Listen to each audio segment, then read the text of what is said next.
How's it going, everybody? My name is Ray Rodriguez. I've been flipping and wholesaling houses right here in Las Vegas for the last 5 years. And I'm very fortunate to say we do not have months below $100,000. So I'm very confident I can help you get to $100,000 and beyond and help you do that every single month, just like my team is doing every single month right here in Las Vegas. So let's talk about what it is that you need to do in order to get from $10,000, $30,000, $50,000 a month and start making $100,000 a month every single month. No more of this good month, bad month, good month, bad month, none of that stuff. We want to see how can we put up $100,000 a month consistently. So here's the best way that I like to explain it to people. Let's say you're going to the doctors, right? You're going for a well check or for whatever reason you're going to the doctor. Plenty of times the doctor or the nurse, whoever it might be, they're going to check your vitals, right? Now, the nurse has an indicator of what is considered to be good, right? So maybe they'll ask like, what is your gender? What is your age? And for your age and gender and whatnot, I'm not a medic, right? But they have a general idea of what good blood pressure looks like, or if your blood pressure is too high, they'll look at the numbers, they'll say, hey, for your age or whatever the case may be, they will tell you if something is wrong with your vitals. And so we need to have that exact same baseline in our wholesaling business. Just like the doctor needs to have a baseline of what's considered good for your vitals or your blood pressure or whatnot, we need to know what is considered good for a wholesaling business as far as your vitals go. So what are those vitals that we need to check for your wholesaling business? And then from there, once we know what those vitals are, we then need to see what are the vitals looking like for your particular business. And then from there, we just need to see which vitals we need to improve so that you can be healthy or so that your wholesale business can be healthy, making over $100,000 a month. So let's go ahead and see what are the vitals that we would check for in a wholesaling business. So number one, and by the way, it doesn't matter what you're doing for marketing, this is all gonna be the same. Number one is gonna be addresses, right? So this is going to be the amount of addresses that you are receiving from your marketing. Doesn't matter what you're doing for marketing. If you receive an address, we want to track how many addresses you are receiving, okay? So let's say, for example, you received 10 addresses from your marketing. There is no other qualification metric in order for you to put a tally mark right here. As long as you're speaking to someone and they send you an address, honestly, you don't even need to talk to them. If they just send you an address, that goes right here. Okay, now, out of the addresses that you receive, the next vital that we need to check for is how many of those are actually leads. As you know, in a wholesale business, a lot of the addresses that get sent to you are nowhere close to ever being a deal. So we need to see out of these addresses, which one of these are actually leads, okay? Now, what exactly is the definition of a lead and how do we differentiate an address versus a lead? Well, an address is exactly that, right? No further context needed. If someone sends you 123 Apple Street, it goes right here. You tally mark that you got an address. Now, for leads, however, there is a little bit more of a qualification before you can determine if something is an actual lead. So in the wholesaling real estate space, a lead is going to be determined by, do they check both of these boxes? Number one, is there motivation? If there's no motivation, that person is never going to sell their house at a discount, so they need to have motivation. And number two, do they have equity? If they don't have any equity, there's not really much you can do with it unless you're doing like subject twos and stuff like that, but that's not the point of this video. Right now, we just need to see out of the addresses that we got, how many of those were actually leads. So if they have motivation, if they have equity, you're gonna go ahead and put on here, you're gonna put a 1 or however many of the addresses that you received had motivation and had equity. And the only way to really know that is to get on the phone with the seller and ask them, hey, why do you want to sell? Okay, like how much do you want? What do you owe? All these kinds of questions, right? So you want to find out of the addresses that you received, how many have motivation, how many have equity, boom, that's gonna tell you how many leads you have. And then after we talk about all the vitals that we're checking on for your business, we will see what is considered good. And if your business is not at good just yet, we will talk about what you can do to improve that so you can start making more money. Now, out of the leads that you get, the next vital that you want to track for your business is how many of these did you set an appointment on. So here we're going to see appointments set. All right, so let's say out of the 5 that you talk to, you set 3 appointments. Now, this can be in-person appointment, this can be a phone appointment, this can be a Zoom appointment, right? It doesn't really matter what you're doing for an appointment, you just need to set some sort of an appointment with them. And this isn't a sales video, but I'll give you a little tip right here. A lot of people might be wondering, oh, what do you need to set an appointment for? Well, most of the time, I don't really recommend you try doing a one-call close once you get this lead on the phone. Most people, they don't trust you just yet. This is the very first time they've spoken to you, and you're trying to get them to sign a contract over the phone to sell you their most valuable asset without really ever knowing much about your company. You know, it's not gonna work 10 out of 10 times. So I always recommend once you're on that initial phone call with them and you determine that they are a qualified lead, try to just set an appointment with them instead of trying to close them over the phone. This is going to be better for the seller and it's going to be better for you because it's going to give you more time to comp the property, more time to underwrite it, make sure your numbers are accurate so you're not just throwing out a number out there hoping they sign the contract and then trying to renegotiate with them later, right? So I've found a lot more success getting on the phone with the lead and then setting an appointment with them, and on that appointment, if they're qualified, and we'll talk more about that in a second, if they're qualified to do so, then you're gonna go ahead and make them an offer, right? So you set an appointment with the lead that you spoke with. After you set the appointment, now you wanna see how many of those actually showed for their appointment, right? I'm sure at some point you haven't showed up for an appointment, maybe it was a hair appointment, car appointment, whatever, right? So we wanna track out of the appointments that we schedule with these sellers, how many of them actually show? How many of them open the door for us to walk into their living room, or how many of them answer the phone at the time that we had previously scheduled a call for? So you want to see out of the appointments that you set, how many of those appointments showed.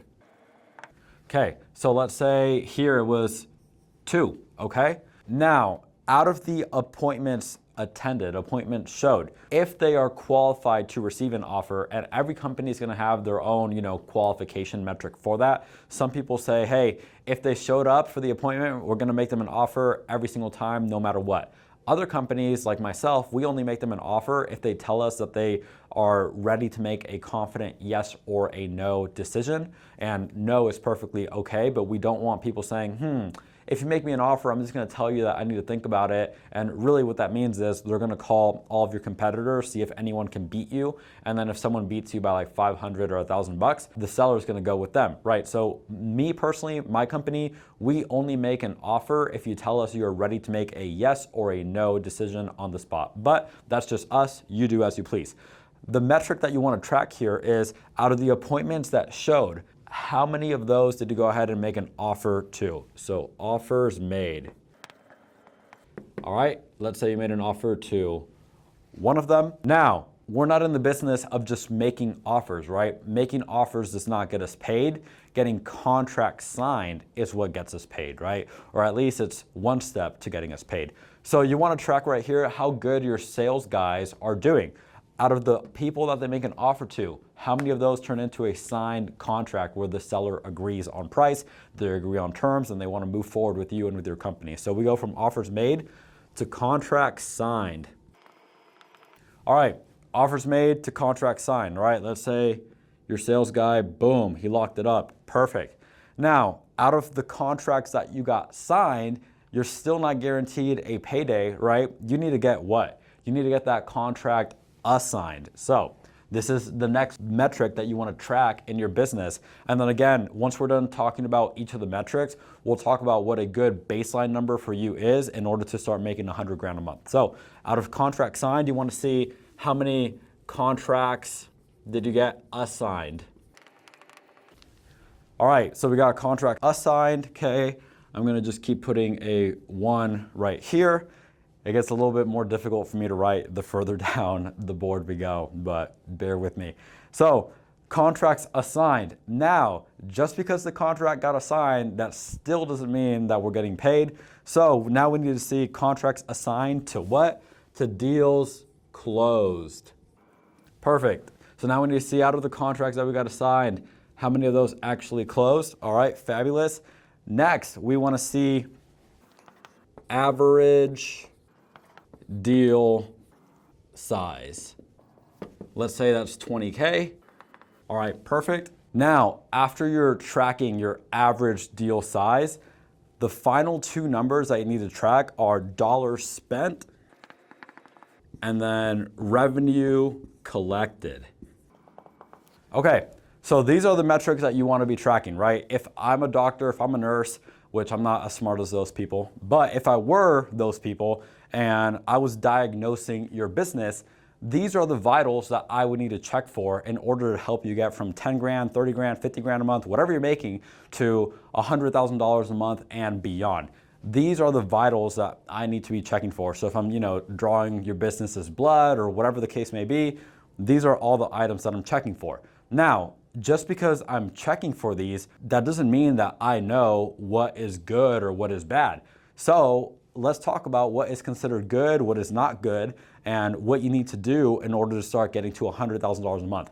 Now, what is the ratio between addresses received to leads? This is gonna tell you how good your marketing is. Let's say, for example, you got 100 addresses sent to you, and out of those 100, maybe 5 of those were actual leads.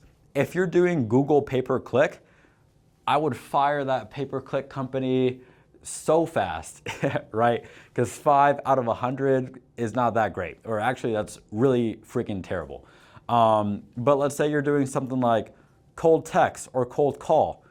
5 leads out of 100, I'd still say that's definitely below average, but that's not as bad as it would be if you were doing like Google PPC, right? So this ratio right here, the addresses to leads ratio, really varies based on what you're doing for marketing. So if you're doing, let's say like a PPC, I need to see at least 70 or 80% of the addresses that I receive turn into a qualified lead, because I know that out of the 10, at least with PPC, for every 10 addresses that you receive, you should be getting at least 1 deal. 1 in 10 addresses should turn into a closed deal in PPC. Now, other marketing channels, right? Let's say you're doing some sort of a cold outreach, it might be closer to 75 addresses before you get 1 deal. So this one is going to be the one that varies the most, addresses to lead, because again, it's just going to depend on what you're doing to get your addresses, what you're doing to get your marketing going. But besides this metric right here, all the other ones are going to be the same regardless of what marketing channel you're doing. So to recap the address to lead, what's considered good, it depends on what your marketing channel is. If you're doing outbound marketing, I would say for every 10 to 15 addresses you get, 1 to 2 should be a qualified lead. And that's if you're doing like cold call, cold text, stuff like that. Make sure you check your local TCPA laws. I'm not an attorney. And then if you're doing something more inbound like PPC, for every 10 addresses you get, 7 or 8 of those should be a qualified lead, okay? Now let's talk about the rest of these metrics. And so what do you do before we move on to the next metric actually? Let's say you're doing PPC, right? And you're getting 10 addresses, and out of those 10 addresses, only 1 of them has equity and motivation. That means that your PPC sucks. Immediately get rid of the person in charge of your PPC. But if you're doing PPC and you get 10 addresses, and out of those 10, 9 of them are qualified leads, then you know that you're marketing to the right people and you're doing something good there, okay? Now, that doesn't mean that the rest of your vitals aren't all messed up. Maybe they are, maybe they're not. We're about to find out. But you at least know that if you're doing PPC, you're getting at least 70% of the people reaching out to you to be a qualified lead.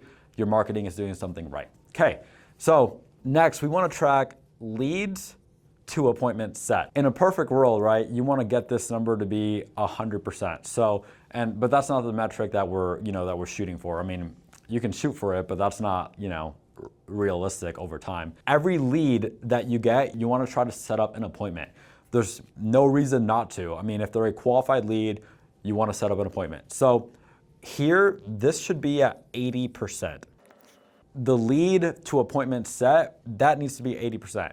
So if you're talking to, let's say, just for easy numbers, right? Let's say you get 10 leads. You want your salesperson, this is probably going to be like a setter on your team, unless you're a one-man show. You want them to be setting 8 appointments for every 10 leads that they talk to. Now, let's say that this is not the case for you, right? Let's say that your setter is only setting 50% of these leads to appointments. You want to listen to those calls and see what's going on. And I'll make a separate video talking about all of the items that they need to be covering on that phone call with the seller in order to be able to successfully set that appointment. So really, I want to see at least 80% of my lead phone calls turning into an appointment set.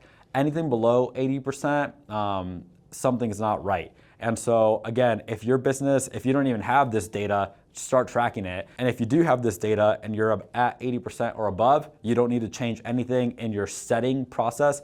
If you're below 80%, I'll make another video talking about every item that needs to be addressed on that phone call with the seller, how we mention the appointment, all that stuff, so you can get to 80%. Very important that you're doing this at this level. Now, out of the appointment set, like I said earlier, and this isn't going to be a surprise to anyone, not everybody is always going to show for their appointment, right? But I want to see at least a 70% show rate. So out of the appointments that we set, I want to see at least 70% of people showing up. So if we set, 10 appointments, that means I need to see 7 people showing up every single time. Now, if you're looking at your data and you're like, oh, we're not getting, 70% of people to show up. Well, what can you do to start getting 70% of people to show up? Number one, when you're on that initial phone call, setting the appointment with the seller, ask them, hey, what's your email address? Okay, great. I'm going to send you a calendar invite right now. While you're still on the phone, confirm with them that they received it. Tell them to hit yes right there. And then you're going to text them immediately after the phone call. Say, hey, nice chatting with you. I'll chat with you again in 2 hours or whatever it is that you set the appointment for, right? So in an hour from now, 2 hours from now, tomorrow, whatever it is that you set the appointment with them for, you're going to just shoot them a text. And then you're going to shoot them another reminder text. If it's the next day, then you'll shoot them a reminder text like that morning. And then I like to send them a reminder text like 30 minutes before the phone call as well. All of these things are going to improve my appointment set to appointment showed ratio to make sure we're at least at a 70%. Now, I will say my team is normally at 80 or above. And so I really do recommend trying to get up to 80 or hey, as high as you can, right? But 70% is what I would say is the baseline for where you want to be with your show rate. Now, out of the appointments that show, how many of those should you be making an offer to? This is what we talked about earlier. That's going to depend on you. Some companies that I've spoken with, they're going to make you an offer every single time. For me, I don't really like to do that. We only make offers if you tell us you're ready to make a yes or a no decision. And if someone says no, you can kind of dig into it, find out what's really going on there. That can be in more of like a sales training video than this one. So for the appointment show to offers made ratio, I don't really have a number because that's only going to be determined by you. My sales guys know we do not make offers to people who are not ready to make a decision. So I'm going to just leave this one up to, to your call.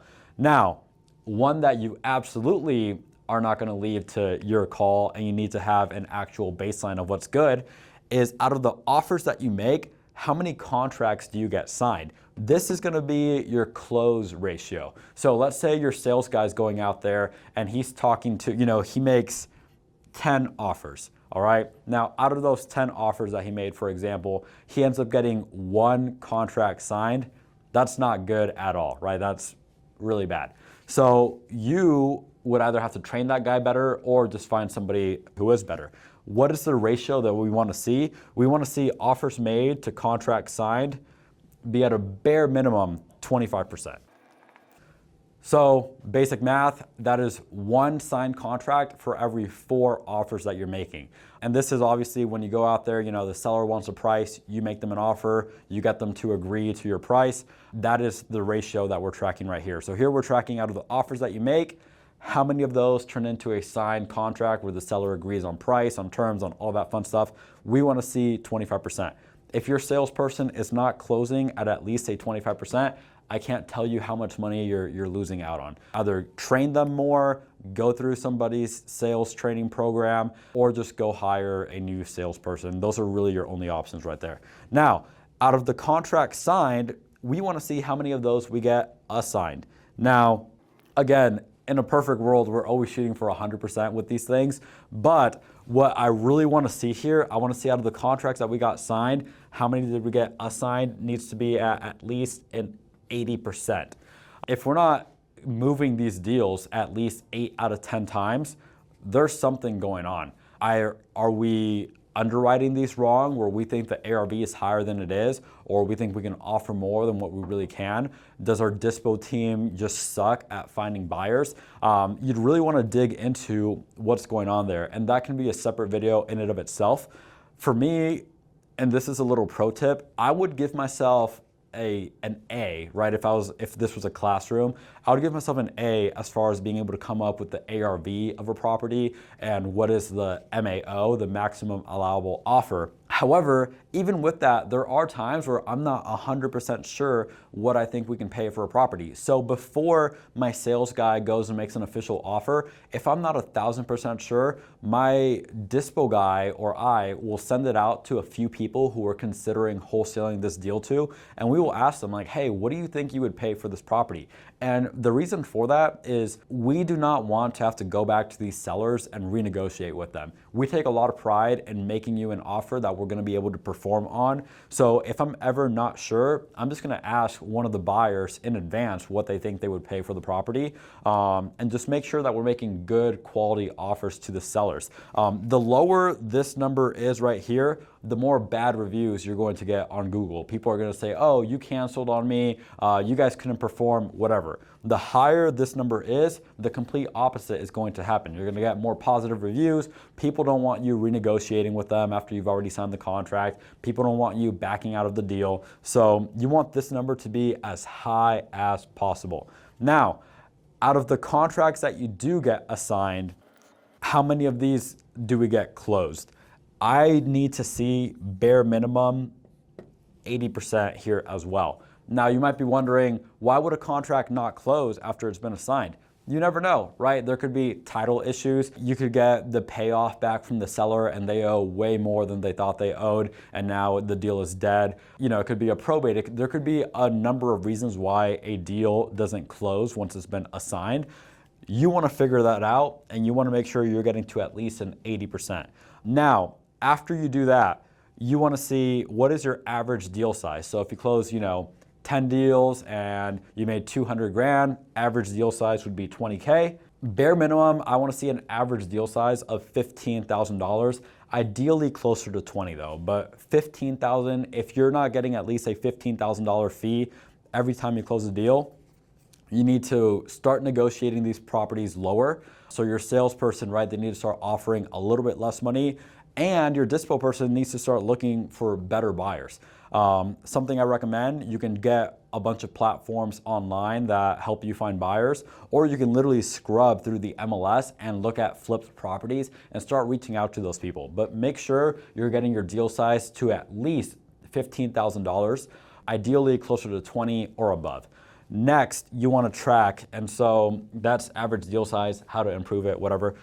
Next, you want to track how much money did you spend on marketing and how much revenue did you collect from these deals that you closed.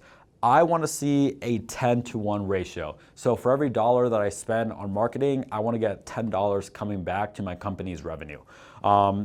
That number is going to vary if you're doing, like a PPC. I have seen it be lower for those. And PPC, I'd say you're okay getting a 5-to-1, but really, why not shoot for a 10-to-1? There's some companies out there, there's billion-dollar companies and other industries and whatnot that are getting 30-to-1, right? 50-to-1, 100-to-1. So why settle for a 5-to-1 when you can be better? So I like to shoot for a 10-to-1 across all of my marketing.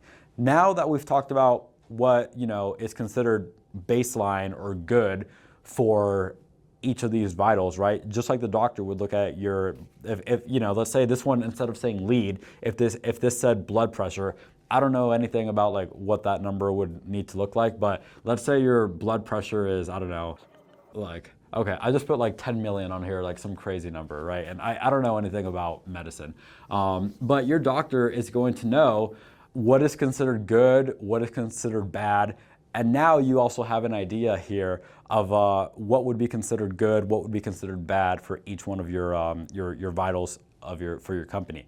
Okay, so at this point, we've talked about what each of the vitals are that you need to be tracking for your business. And then here on the left, you can see what you need your business to be performing at for each of these boxes, right? So you know where your lead to appointment set ratios should be, all that fun stuff.